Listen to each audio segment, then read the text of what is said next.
श्री और कृष्णलाल भगवान की जय। श्री अयोध्या धाम की जय। राघवेंद्र सरकार की जय। काशी विश्वनाथ भगवान की जय। काल भैरव भगवान की जय। यज्ञ और जजमान की जय।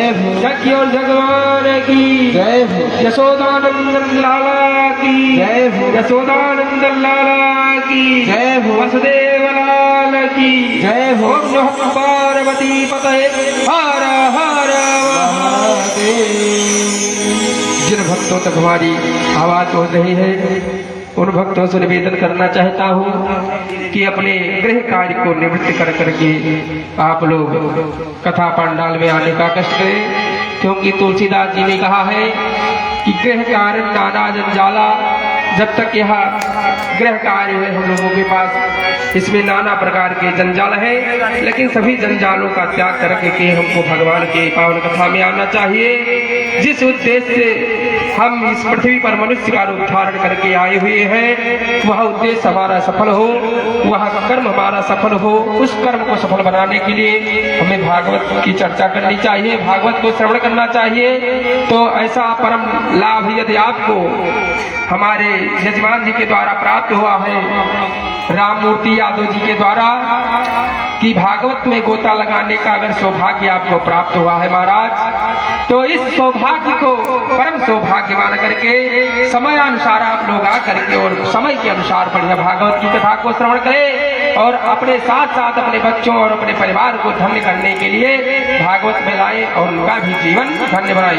जय श्री सीताराम, जय श्री राधे राधे। हरि ओम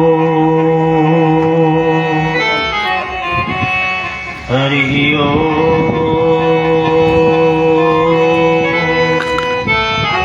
हरि ओम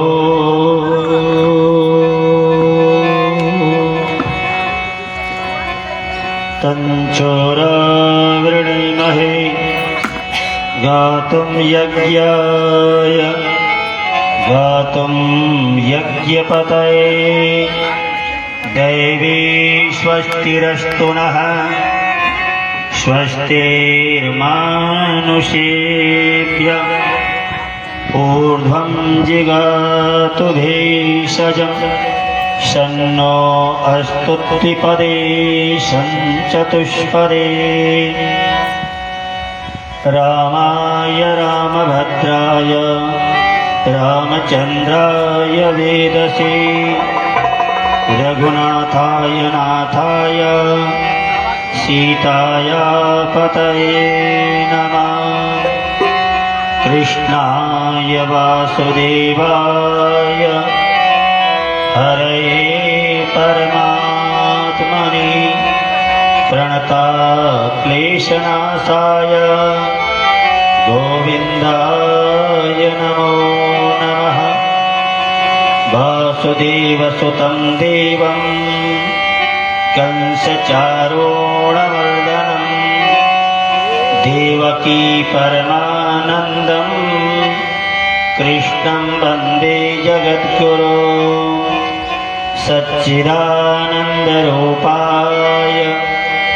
विश्वोत्पत्त्यादिहेतवे तापत्रयविनाशाय श्रीकृष्णाय वयं नुमः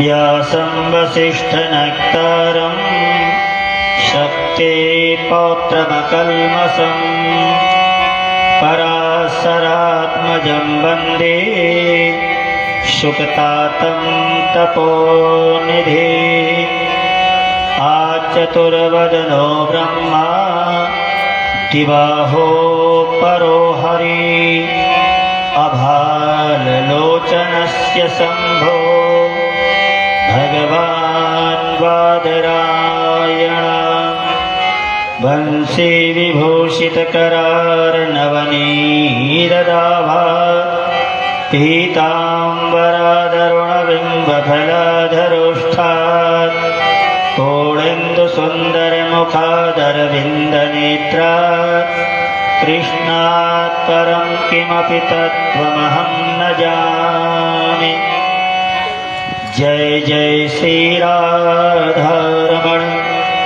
जय जय नवल किशोर, जय गोपी चित चोर प्रभो, जय जय माखन चोर। लक्ष्मीनाथ समारंभा नाथयामुनमध्यमा, अस्मदाचार्यपर्यन्ता वन्दे गुरुपरम्परा। यो नित्यमच्युतपदाम्बुजयुग्मरुक्मं व्यामोहदस्तरितराणि तृणाय मेने, अस्मद्गुरोर्भगवतो शरैकसिन्धो रामानुजस्य चरणौ शरणं प्रपद्ये। भारद्वाजकुलाब्धशीतकिरणं वेदान्तविद्यान्तगं, श्रीमन्तं गुरुदीनसूरितनयं भक्त्या जगद्भाष्यकम्। श्रीमत्श्रीमधुसूदनार्य सततं पादाम्बुजोपासकम्, आचार्यप्रवरं जगद्गुरुवरं श्रीमाधवं नौम्यहम्। अस्मद्गुरुभ्यो नमः, अस्मत्परं गुरुभ्यो नमः, अस्मत्सर्वगुरुभ्यो नमः। श्रीमते श्रीभाष्यकाराय नमः। श्रीजानकीकान्तस्मरणं, श्रीराधाकान्तस्मरणं, सन्तपूर्वाचार्या सहाय, सन्तपूर्वाचार्या सहायः। प्रेम से बोलिए श्रीमद्भागवत महापुराण की जय, ज्ञान यज्ञ की जय, श्री कृष्ण कन्हैया लाल की जय, श्री राधा रानी सरकार की जय, वृंदावन बिहारी लाल की जय, रामलला सरकार की जय, राम जन्मभूमि की जय, कृष्ण जन्मभूमि की जय, उमापति महादेव की जय, रमापति रामचंद्र की जय, बलवंत श्री अनंतलाल जी महाराज की जय, श्री कालिकंधाम की जय, श्री कालिका मैया की जय, श्री चंद्रकंधाम की जय, श्री चंद्रिका मैया की जय, श्री पूर्णी देवी मैया की जय, श्री ग्राम देवी मैया की जय, सत्य सनातन वैदिक धर्म की जय, आज की आनंद की जय, श्री भाष्यकार भगवान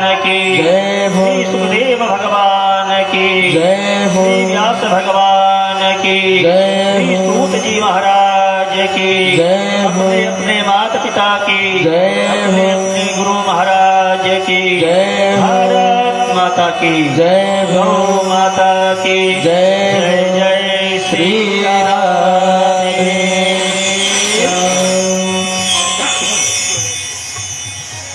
आइए मन और वाणी को पवित्र करने के लिए 5 मिनट भगवत नाम संकीर्तन, उसके बाद जैसा गति जैसा मति भगवान प्रदान करेंगे, उसी प्रकार हम आप सभी को श्रीमद् भागवत कथा का रसस्वादन कराएंगे। आइए बड़े भाव से तालियों की सेवा करते हुए और भगवान का कीर्तन करेंगे। जय श्री राधे। नटवर नागर नंदा भाजो रे मन गोविंदा, नटवर नागर नंदा भाजो रे मन गोविंदा,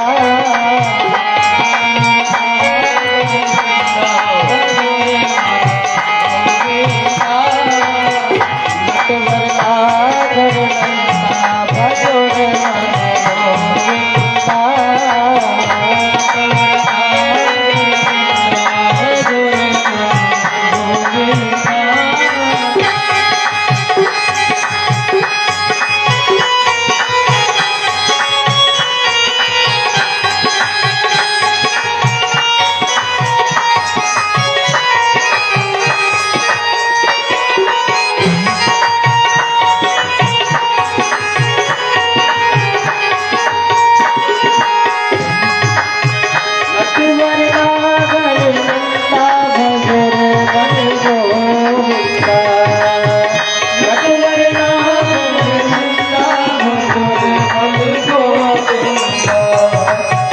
श्याम सुंदर मुख चंदा भजोरे मन गोविंदा मुख चंदा भजोरे मन गोविंदा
देवन में कृष्ण बड़े हैं, सब देवन में बड़े हैं, सब देवन में कृष्ण बड़े हैं, सब देवन में कृष्ण बड़े हैं। जो तारा बिच चंदा, अरे जो तारा बिच चंदा भजोरे मन गोविंदा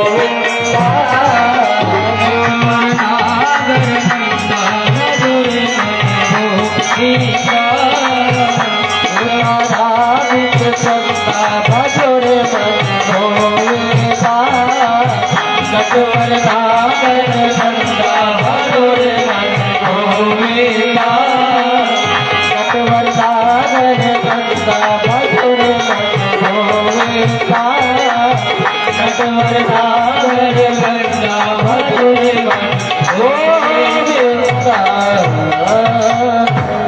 वृंदावन बिहारी लाल की जय हो, कृष्ण कन्हैया लाल की जय हो, श्री राम लला सरकार की जय हो, श्री कृष्ण लला सरकार जय हो, जय जय श्री राधे श्याम।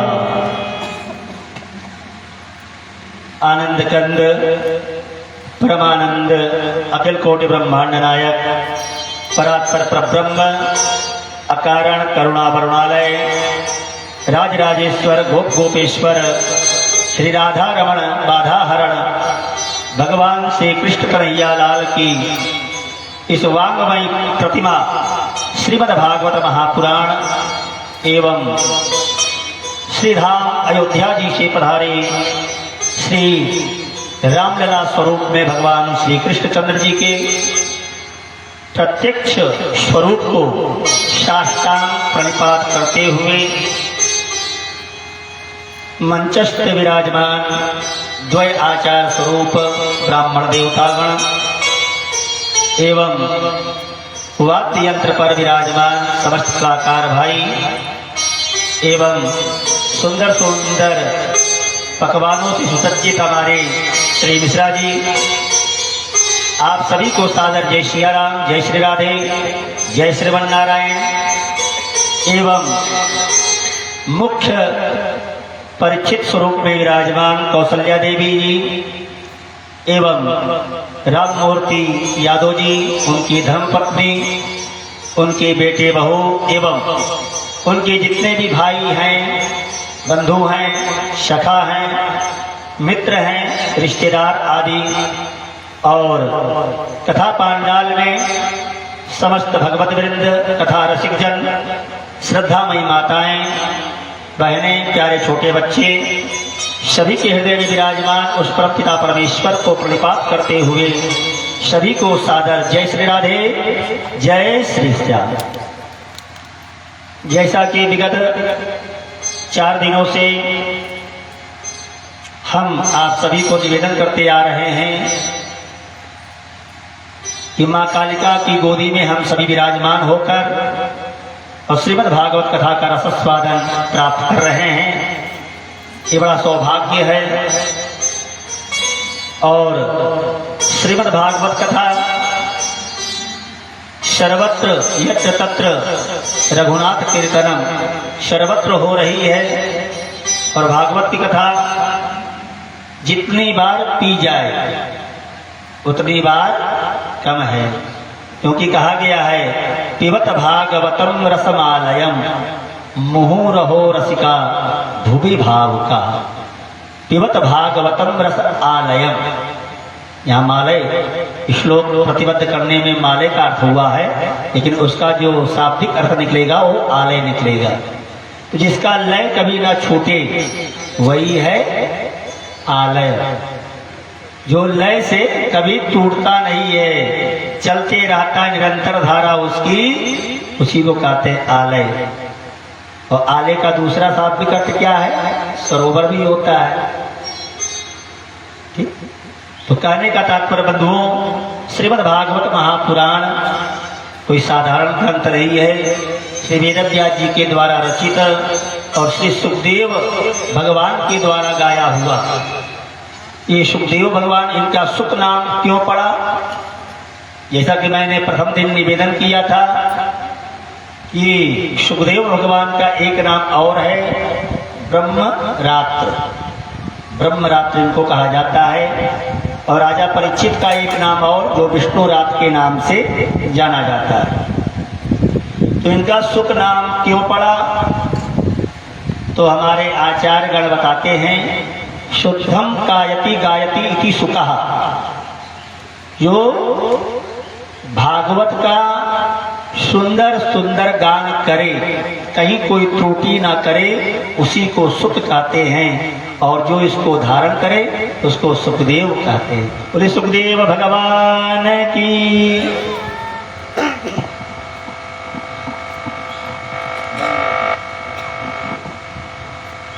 बोले सुखदेव भगवान की जय हो।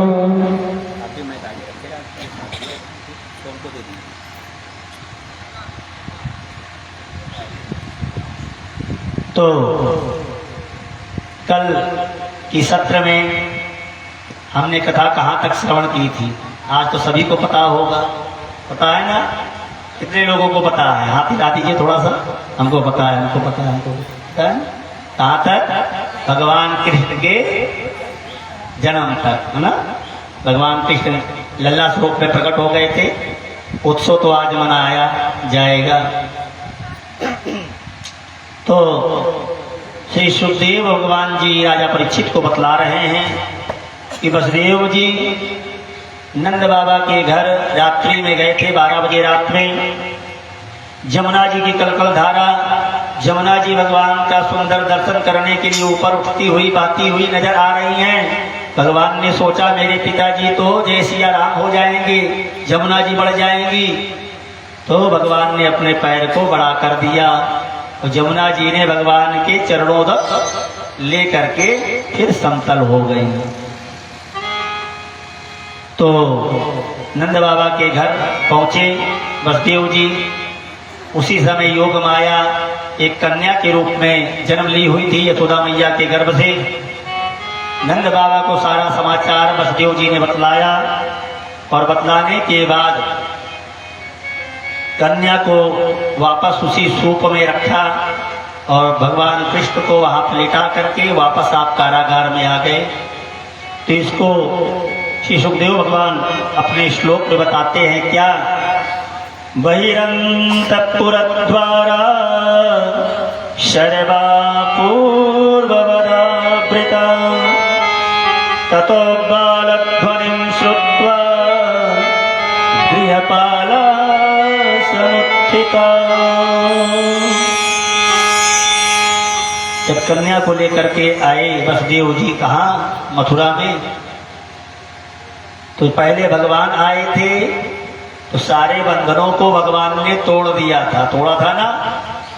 जेल के दरवाजे टूट गए, हाथ में जो हथकड़ी लगी थी सब टूट गए, जो रक्षा करने के लिए द्वारपाल थे सब बेहोश हो गए। और जब फिर माया आई वसुदेव जी के पास में तो सारे के सारे दरवाजे पुनः बंद हो गए, हथकड़ी लग गई देवकी और वसुदेव जी के हाथ में, और द्वारपाल जग गए। कैसे? ततोबाल ध्वनिं श्रुत्वा गृहपाल समुत्थिता। उस बालिका की ध्वनि सुन करके जो जेल की रक्षा करने वाले रखवाले थे, पहरेदार थे, जग गए और राजा कंस को जाकर के सूचना दिया कि प्रभु 8वें संतान का प्राकट्य हो चुका। अब कंस वो उसी इंतजार में बैठा था, सोया कहाँ था। उसको तो डर था कि कहीं पैदा हो जाए, कहीं गायब ना हो जाए। जैसे सूचना मिली नहीं, दौड़ पड़ा अपने महल से और आया और तुरंत देवकी के गर्भ से उस बालिका का पैर पकड़ करके और ज्यों घुमा करके पटकना चाहा पत्थर पर, वैसे ही कन्या हाथ से छूट गई और आकाश मार्ग में जाकर के और अष्टभुजा स्वरूप में विद्यमान हो गई। और सुखदेव भगवान क्या कहते हैं? बालर विद्युतुमिंदु किरीटं तुंग कुचां नयन त्रययुक्तां स्मेरमुखीं वरदां कुशपाशां भीतिकरां प्रभजे भुवनेश्वरी। अष्टभुजा देवी का वंदना करके और देवी ने क्या कहा? अरे कंस, अरे मूर्ख, तुम मुझे मार करके क्या करेगा? तेरा मारने वाला तो कहीं पैदा हो गया। जब इस तरह से कंस ने सुना और वह अष्टभुजा देवी कहाँ गई? इतना कहा करके तो विंध्याचल में जाकर के विंध्यवासिनी देवी के रूप में विराजमान हो गई। उन्हीं को योग माया भी कहा जाता है और विंध्याचल देवी भी कहा जाता है, विंध्यवासिनी देवी भी कहा जाता है। अरे विंध्यवासिनी मैया की जय हो। अब कंस की चिंता इधर बढ़ गई और इधर गोकुल में क्या हुआ? सुबेरे सुबेरे सुनंदा नाम की जो बहन थी नंद बाबा की, दौड़ती हुई आई अंदर से, बाबा बधाई हो, बाबा बधाई हो, यशोदा जी को लल्लो पैदा भयो, यशोदा जी को लल्लो भयो। अब इतना कहा करके नंद बाबा की खुशी का ठिकाना नहीं। नंद बाबा ने तुरंत अपने माला जो मुक्तो मणियों की पहना था उतार करके सुनंदा को न्यौछावर में दे दिया। आज ये एक भाव से हम लोग नंदोत्सव का गीत श्रवण करेंगे, उसके बाद कथा में प्रवेश करते हैं। जय श्री राधे। नंद जी के अंगना में, अरे नंद जी के अंगना में बज रही आज बधाई। नंद जी के अंगना में बज रही आज बधाई। नंद जी के अंगना में बज रही आज बधाई। सौ सवार बधाई लोगों, सौ सवार बधाई लोगों, लाखों बार बधाई। नंद जी के अंगना में बज रही आज बधाई। नंद जी के अंगना में बज रही आज बधाई।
नंद जी के नंद जी के अंगना में बज रही आज बधाई। नंद जी के अंगना में बज रही आज बधाई।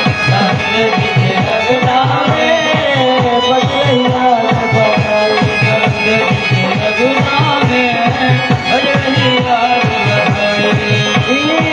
सब सवाल बधाई लोगों, सब सवाल बधाई लोगों, सब सवाल बधाई लोगों, सवाल बधाई लोगों, लाखों बार बधाई। नंद जी के हो, नंद जी के हो, नंद जी के अंगना में बज रही आज बधाई। नंद जी के अंगना में बज रही आज बधाई।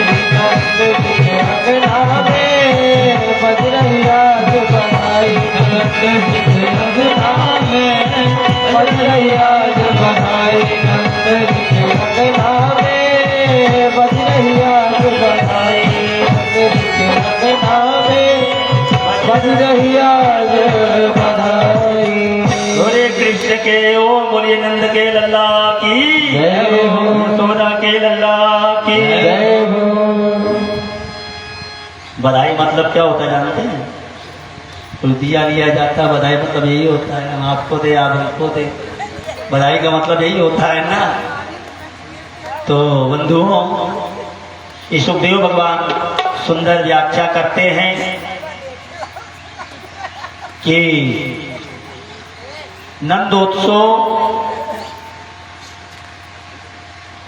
खूब धूमधाम से और ब्रज में ब्रजवासी बताते हैं कि कम से कम 1 वर्ष तक चलते रहा। 1 वर्ष तक नंद बाबा ने उत्सव मनाया खूब। और सुखदेव भगवान ने 18 श्लोकों में नंदोत्सव का वर्णन किया। और नंदोत्सव करने के बाद में उनका जात कर्म संस्कार किया, ब्राह्मणों को बुलाया, ब्राह्मण आए स्वस्ति वाचन आदि करके और उनका जात कर्म संस्कार किया। किसका? भगवान कृष्ण का।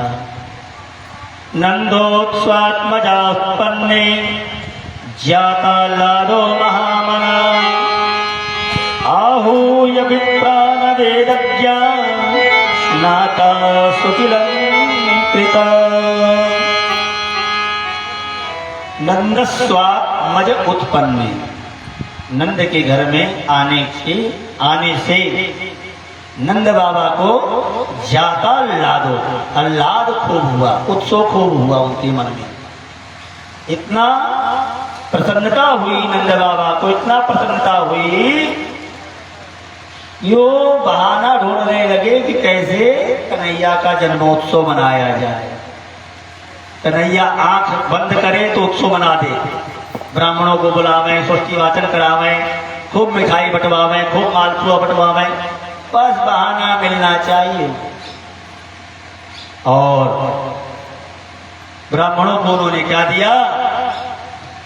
यहां पर श्री सुखदेव भगवान बताते हैं कि 7 पहाड़ उन्होंने बनाया। कितने पहाड़? 7 पहाड़ तिल के, और सोना उसमें रख करके खूब ब्राह्मणों को लुटाया नंद बाबा ने। 1 लाख गौ दान किया। ये भागवत जी का दान बता रहे हैं आप। नंद बाबा ने 1 लाख गौ दान, 7 पहाड़ के तिल सोना रचित ब्राह्मणों को खूब दान किया। और नंद बाबा उत्सव में तल्लीन। इधर कंस भयभीत, योग माया ने कहा है कि तेरा मारने वाला काल कहीं पैदा हो गया है। अब दोनों की विडंबना देखिए, एक जगह उत्सव बन रहा है और एक जगह अशांति फैली हुई है। तो कंस सभा गार में बैठा हुआ था, तो इतने में पूतना आई। पूतना कौन है? बकासुर की बहन। और यही पूतना जो राजा बलि की पुत्री थी ना, रत्नावली, विंध्यावली। ये विंध्यावली जब राजा बलि के दरबार में गए थे वामन भगवान 3 पग भूमि याचना करने के लिए ना, तो इनका मुखमंडल देख करके और मन में भाव आया था कि मैं इसको पुत्र बना लेती तो अच्छा होता।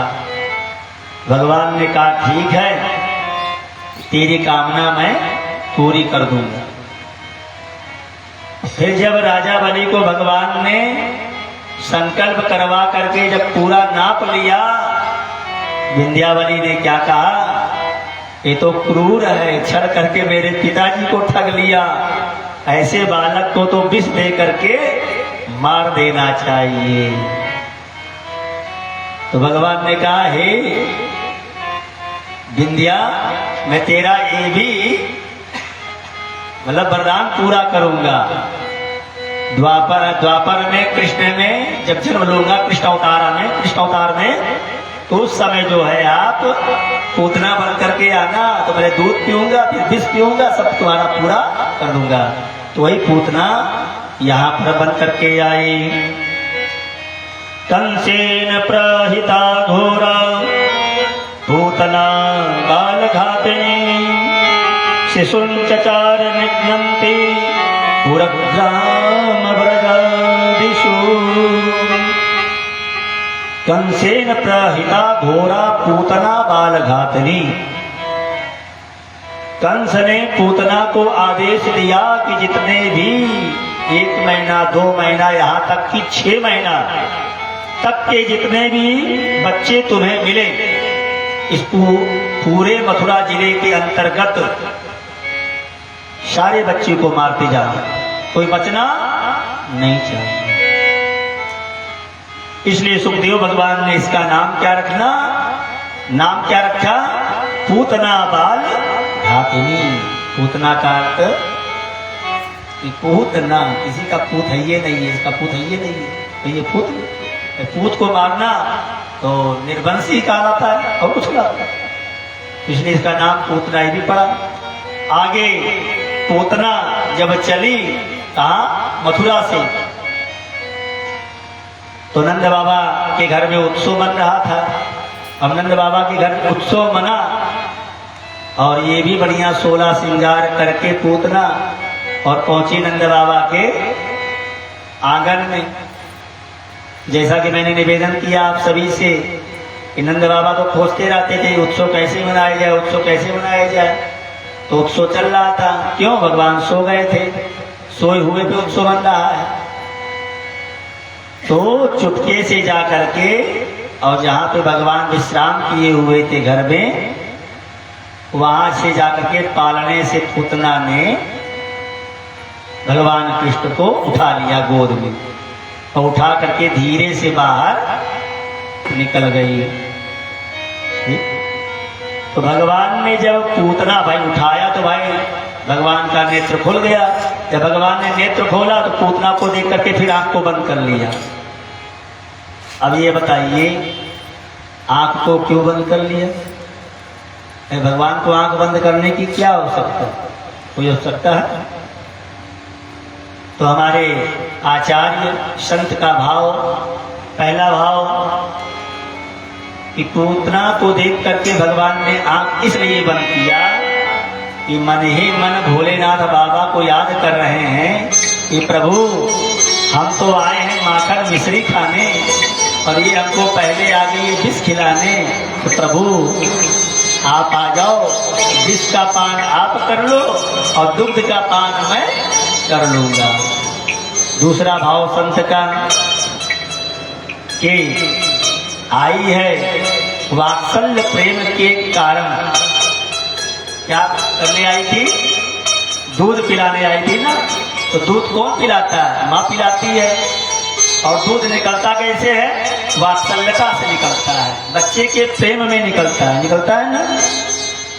तो भगवान ने सोचा अगर मैं देख लूंगा तो वात्सल्य प्रेम मेरा भी उमड़ जाएगा, क्योंकि भगवान का एक नाम क्या है? भक्त वत्सल। भक्त के वात्सल्यता पे जो रीझ जाए वही है भक्त वत्सल।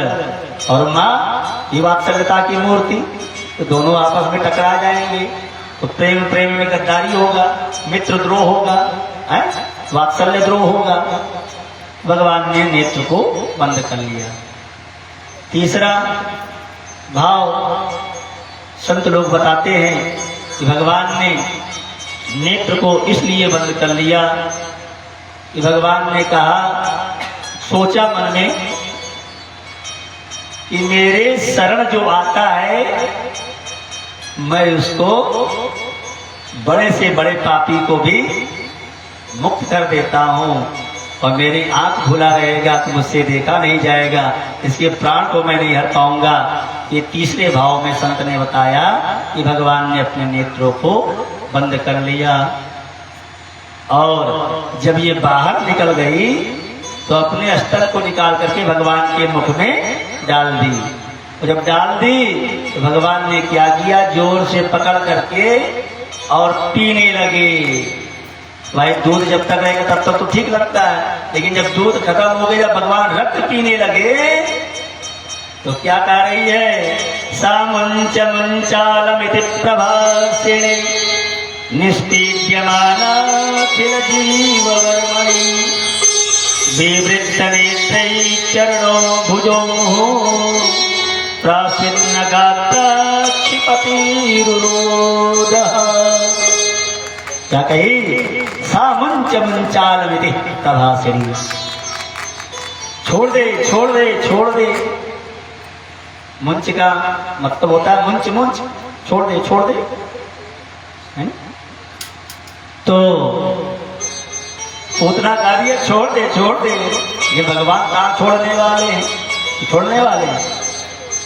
हमने निवेदन किया था आपसे कि कन्हैया मेरा बड़ा नटखट है, मेरा कन्हैया बड़ा नटखट है।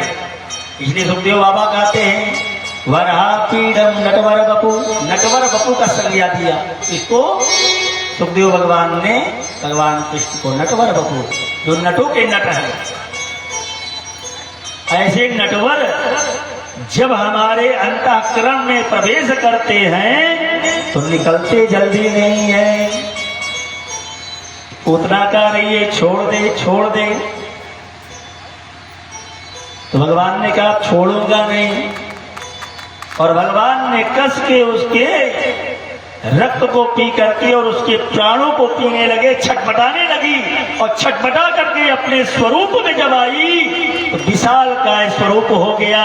और भगवान उसको ले जा करके जहां कंस का बागीचा था उसी बागीचे में ले जा करके धड़ाम से पूतना को गिरा दिया। अब उसका शरीर इतना भयंकर था तो भागवत जी का प्रमाण है कि पूतना का शरीर 6 कोस का था। लेकिन ब्रज के जो आचार्य हैं, संत हैं ना, कहते हैं क्या कि पूतना का कान जो है कानपुर में गिरा था, हाथ था हाथरस में गिरा था, नाक था नागपुर में गिरा था। अब बताओ पूतना का आकार कितना बड़ा रहा होगा।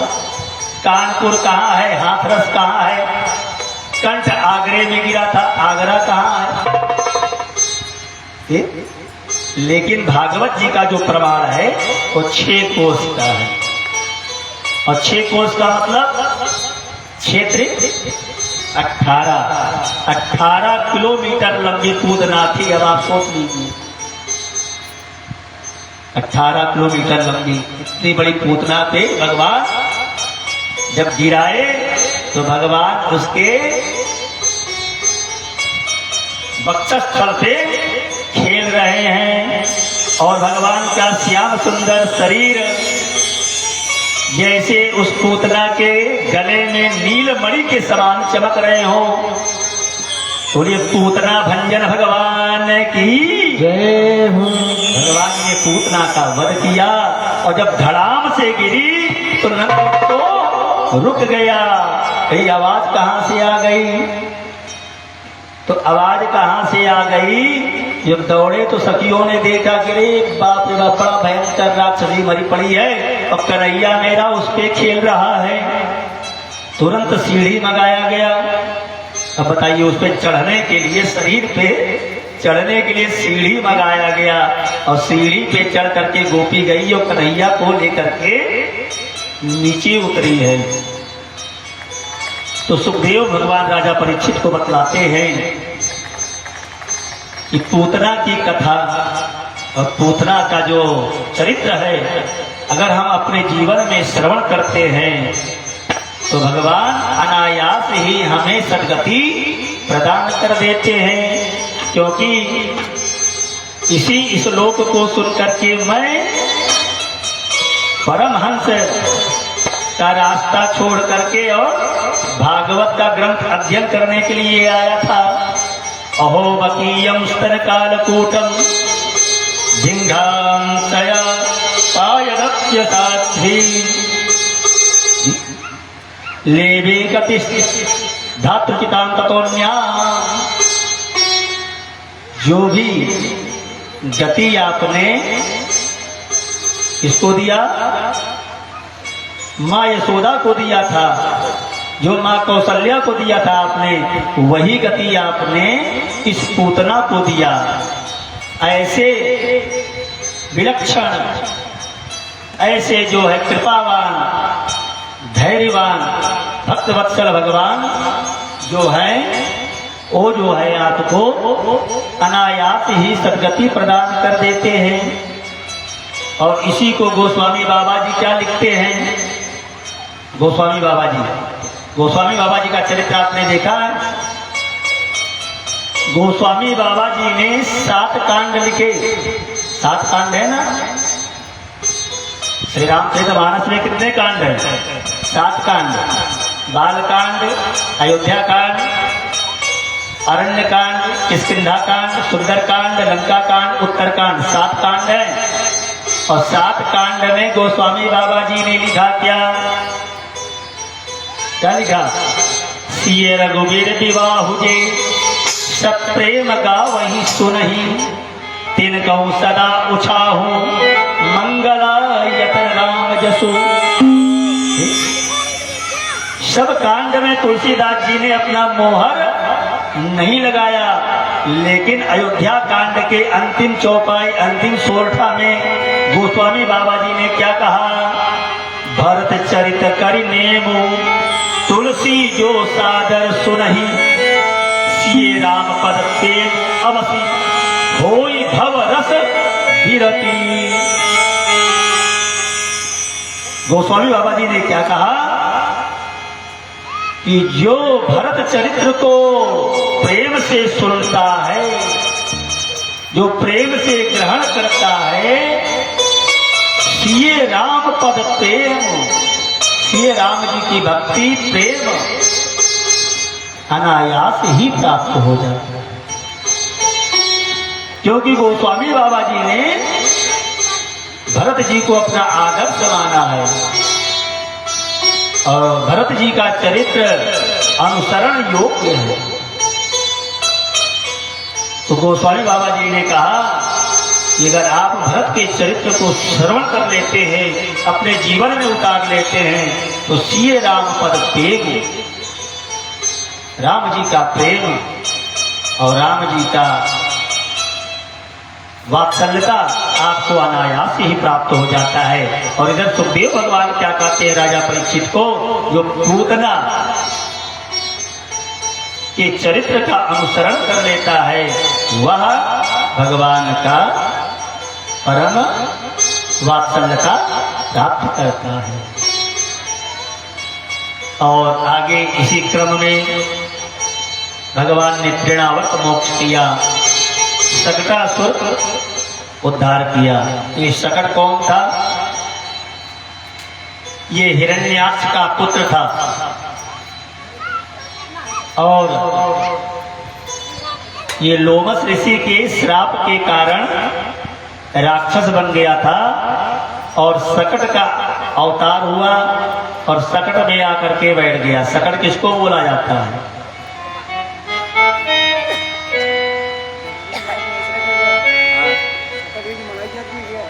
सकड़ मतलब बैलगाड़ी होता था, उसको बनाया जाता था, उसका ये सही है। ये राजा परीक्षित क्या आज सचमुच ये परीक्षित बनी हुई है, मानना पड़ेगा आज इनको, राममूर्ति जी की धर्मपत्नी जी को। सकड़ बैलगाड़ी को बोला जाता है। उसी बैलगाड़ी पर आकर के और कन्हैया को श्रृंगार करके माताओं ने श्रृंगार किया इसने यशोदा मैया ने और श्रृंगार करके और कन्हैया को पालने में ला करके उसी सकड़ पे ला करके टांग दिया। तो सकड़ पे टांग दिया तो बाहरी वस्तुओं को, तो पीछे जब बैलगाड़ी पे जब बैल नहीं जुड़ते हैं तो उसका नीचे का भाग, आगे का भाग नीचा होता है और पीछे का भाग उड़ जाता है ना, झरता है। उसी में ला करके लटका दिए। तो जब लटका दिए और पीछे ले जाकर के मट्टी सब रख दिए, बैलेंस बना रहे। भगवान को आया क्रोध कि बताओ हमको नीचे टांग दिए।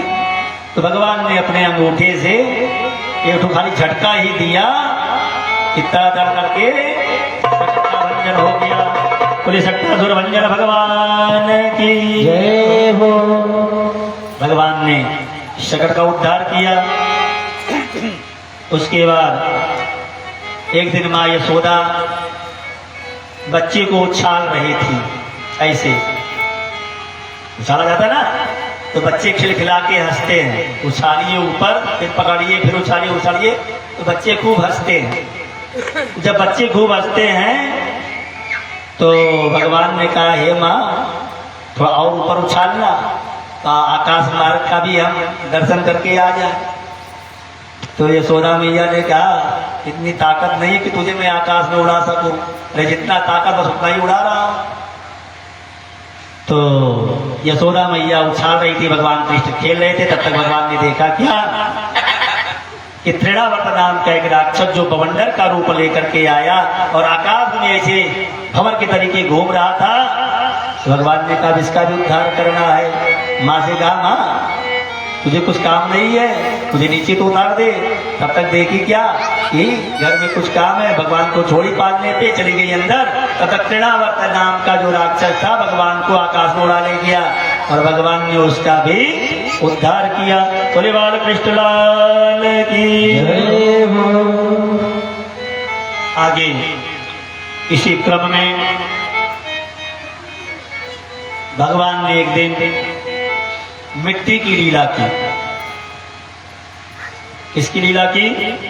मिट्टी की लीला की। अब मिट्टी की लीला क्यों की? क्योंकि भगवान माँ को दिखाना चाह रहे थे कि माँ, जो मैं दूध पी रहा हूँ, मक्खन खा रहा हूँ, जो भी खा रहा हूँ, ये मैं अकेले नहीं पा रहा हूँ, इसमें सारे जो ब्रह्मांड के देवता हैं सब पी रहे हैं। भगवान ने मिट्टी खाया। जब मिट्टी खाया तो जो उन्हें किसी गोपी ने आकर के शिकायत की, हे लल्ला, हे मैया यशोदा, देख तेरे लल्लो ने मिट्टी खायो, देख तेरे लल्लो ने मिट्टी खायो। अब आई मैया डांटते हुए, लल्ला तूने मिट्टी खाई? नहीं माँ मैंने मिट्टी नहीं खाई। तूने मिट्टी खाई? नहीं मैंने मिट्टी नहीं खाई। चल मुंह दिखा। जब मुंह दिखाया भगवान ने तो हुआ क्या, अब मुंह में पूरे ब्रह्मांड को मैया ने देखा। एक बार तो लगा कहीं कोई भूत प्रेत तो नहीं हो गया मेरे लल्ला पर, कि पूरा इसमें सूर्य चंद्रमा अग्नि कुबेर वायु सब दिख रहे हैं इसमें। अब ये सोच करके मैया को तंद्रा आया। भगवान ने कहा, ज्यादा दिखा दूंगा तो मैया बेहोश हो जाएगी। भगवान ने फिर अपने मुख को बंद कर लिया। जब भगवान ने मुख को बंद किया तो मैया को होश आया। मैया ने कहा, हो सकता कुछ बात हो। भगवान ने फिर स्मृति दे दिया, मैया फिर भूल गई, क्योंकि भगवान को यहाँ प्रभुता अपनी नहीं दिखानी थी। भगवान तो यहाँ लीला करने आए थे। अब फिर पालने में से थोड़ा सा बड़े हुए भगवान कृष्ण। तो जैसे पैर के बल चलता है ना बच्चा, घुट्टे के बल से टेक टेक करके बलदाऊ जी तो एक वर्ष बड़े थे उनसे। तो इशारेबाजी हुई कि कन्हैया ये क्या आंगन में खेला जा रहा है, चलो बाहर खेला जाए निकल करके। तो बलदाऊ भैया तो निकल गए बाहर, लेकिन हमारे कन्हैया जो थे ये अभी छोटा छोटा पैर था, छोटे छोटे हाथ थे। और पहले की जो डेहड़ी बनती थी ना, डेहड़ी दरवाजे का जो डेहड़ी थोड़ा ऊंचा रहता था। अब आजकल घरों से डेहड़ी गायब हो गई ना। कहीं ड्योढ़ी का था पता ही नहीं है ये है। पहले खूब इतना मोटा मोटा बनाया जाता था ड्योढ़ी पूरा लंबा। तो भगवान कृष्ण सरकते सरकते पहुंच तो गए दरवाजे के पास कि अब निकला जाए। तो जब निकला जाए तो भगवान कृष्ण पार तो हो गए, आधा हाथ पार कर लिए और आधा सर पार हो गया। पेट रगड़ करके थोड़ा आगे बढ़ाए तो बीच में लटक गए। अब बीच में जब लटक गए तो हाथ नीचे कर रहे हैं तो जमीन का आता पता नहीं, और पैर नीचे कर रहे हैं तो जमीन का आता पता नहीं। तो ये लटकन ब्रह्म हो गए। क्या हो गए? लटकन ब्रह्म। और संत कहते हैं तो लटकन ब्रह्म का आज दर्शन कर लीजिए। ठीक है, ब्रह्म है जो जगत को लटकाता है, जो जगत को खिलाता है, आज स्वयं लटका है ब्रज में आकर के। ये भगवान की असीम लीला है। और इसको सुखदेव भगवान गान करते हैं कि आज भगवान लटक गए कहाँ? यशोदा मैया के डेहरी पर जाकर। ये भगवान की वात्सल्यता है, भगवान का प्रेम है। भगवान को जब रमणेच्छा लीला करने की इच्छा होती है तो भगवान अनेक लीला करते हुए और ऐसे ही लीला करके हम लोगों को रस स्वादन करवाते हैं। ये सुखदेव भगवान आगे राजा परीक्षित को बतला रहे हैं कि जब भगवान चलने लगे थोड़ा थोड़ा तो वसुदेव जी ने गर्गाचार्य जी को कहा कि संतान तो हमारा ही है, भले ही कंस के भय से मैंने इसको नंद बाबा के यहाँ छोड़ाया, तो आप गुप्त रूप से जाइए और लल्ला का मेरे नामकरण संस्कार करके आइए। तो गर्गाचार्य जी चले कहा गोकुल भगवान का नामकरण संस्कार करने के लिए। गर्गा पुरोहितो राजन यदूना सुमहातपा ब्रजम जगामनंदस्य वसुदेव प्रचोदिता।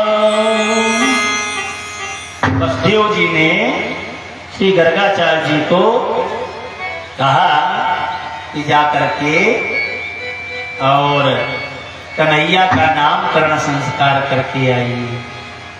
अब इधर गर्गाचार्य जी चल पड़े और इधर तब तक भगवान ने करवट को बदला। तो जब करवट को बदला तो यशोदा मैया ने कहा सखियों जाओ ब्रज की गोपियों को बुला लो, 2 4 10 कुछ भगवान का उत्सव मनाया जाए, कुछ गीत गाया जाए, कुछ संगीत गाया जाए। तो आइए एक भजन हम लोग भी सुन लेते हैं, उसके बाद फिर हम लोग कथा में प्रवेश करेंगे। जय श्री राधे।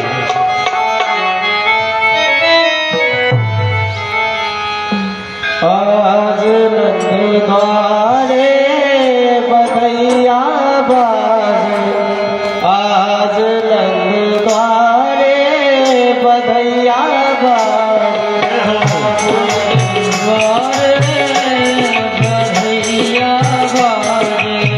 बधैया बाजे, बधैया बाजे, बधैया बाजे, बधैया बाजे, बधैया बाजे, बधैया बाजे, बधैया बाजे, बधैया बाजे। आज नंदगाने बधैया बाजे,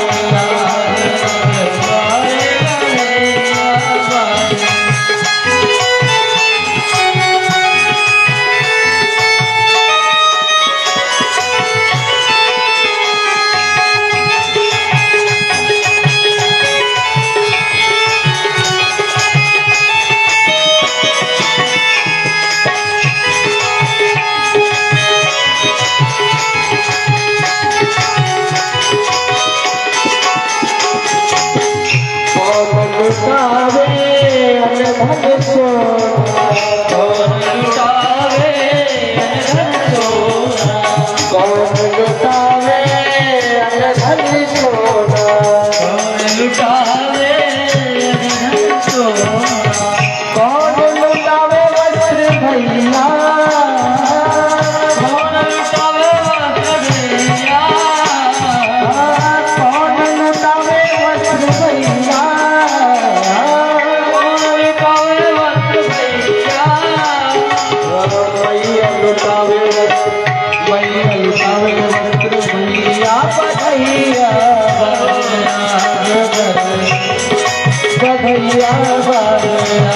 जय